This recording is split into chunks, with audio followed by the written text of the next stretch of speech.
Assalamualaikum warahmatullahi wabarakatuh. Apa kabar kalian? Semoga kalian baik-baik saja dan tetap diberikan kesehatan oleh Allah Subhanahu wa Ta'ala. Bantu channel kami dengan cara subscribe dan tekan tombol lonceng kalian. Terima kasih. Semoga kisah ini bermanfaat.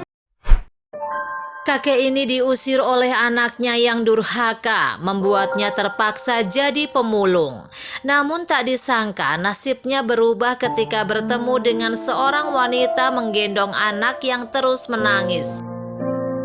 Ada seorang kakek, sebut saja namanya Kakek Sato, samaran, usianya hampir 60 tahun. Setiap pagi kakek Sato yang irit ini hanya makan seadanya. Setelah itu dia pergi sambil membawa kantong kesayangannya. Mau kemanakah kakek Sato ini? Sebenarnya dia mau memulung. Kakek Sato memiliki seorang anak laki-laki, tapi lebih baik tidak punya anak seperti ini. Saat mudanya, kakek Sato dan istri dengan susah payah membesarkannya. Tapi tak disangka putranya ini menjadi preman menganggur yang hanya menyusahkan orang tuanya. Selalu minta uang sama orang tuanya saat tidak ada uang, dan karena itulah Siti, istrinya Sato, jatuh sakit dan meninggal. Itu karena saking jengkelnya oleh tingkah putra mereka yang tidak berbakti itu. Belakangan putranya yang durhaka ini pun mengusir ayah kandungnya sendiri, yakni kakek Sato ini, karena sudah tua dan lemah. Setelah diusir oleh putranya sendiri, kakek Sato pun tak berdaya dan berusaha mencari pekerjaan. Namun tidak ada yang bersedia menerimanya karena usianya yang sudah tua. Karena tekanan hidup, kakek Sato terpaksa memulung untuk sekedar menyambung hidup sehari-hari. Suatu hari ketika kakek Sato sedang mengumpulkan botol bekas di luar sebuah taman kota, sayup-sayup dia mendengar suara tangis seorang bocah. Dia melihat seorang wanita menggendong seorang bocah yang terus menangis dalam gendongannya. Usia bocah yang dilihatnya itu sekitar 4 atau 5 tahun. Dia terlihat memberontak. Tangisan anak itu menarik perhatian para pejalan kaki yang lewat. Wanita ini tampak terlihat cukup sabar. Dia berusaha tersenyum sambil menjelaskan pada pejalan kaki yang memandang ke arahnya. Anak saya memang nakal, sampai-sampai saya tak berdaya mengatasinya. Barusan keluarga di rumah menyuruh kami cepat pulang, tapi anak ini sepertinya belum mau pulang, katanya. Kakek Sato merasa agak janggal. Mana mungkin seorang anak akan terus menangis tiada henti kalau tidak ada sesuatu. Apalagi anak itu tampak terus meronta berusaha lepas dari gendongan wanita itu. Jangan-jangan wanita itu adalah pelaku trafficker atau perdagangan manusia, pikir Sato.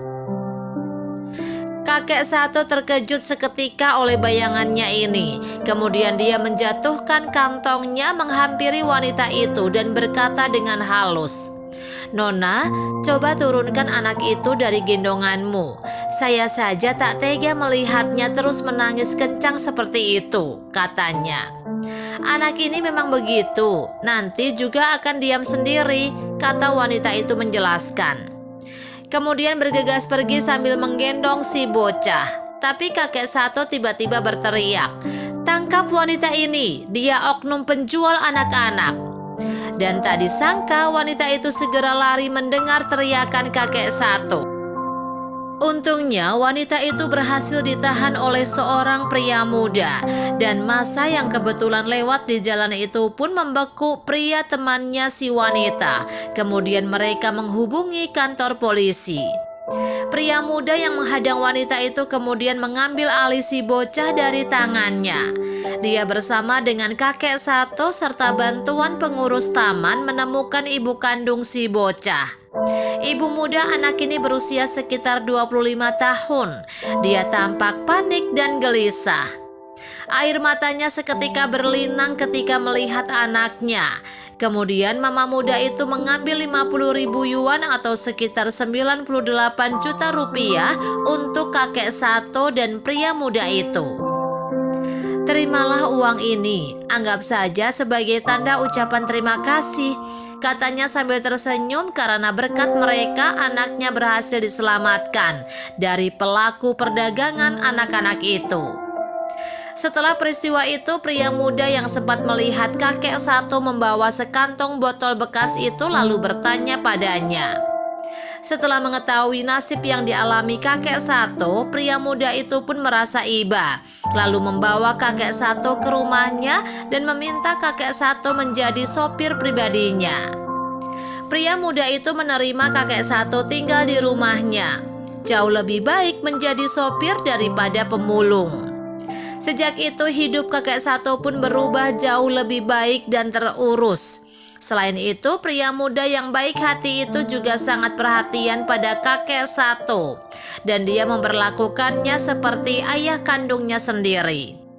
Sementara itu, tentang anaknya yang durhaka, kakek satu juga tidak tahu bagaimana keadaannya sekarang.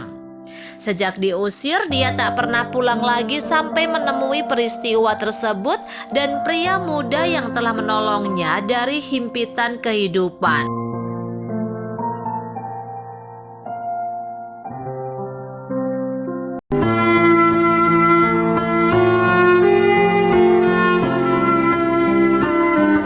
Assalamualaikum warahmatullahi wabarakatuh.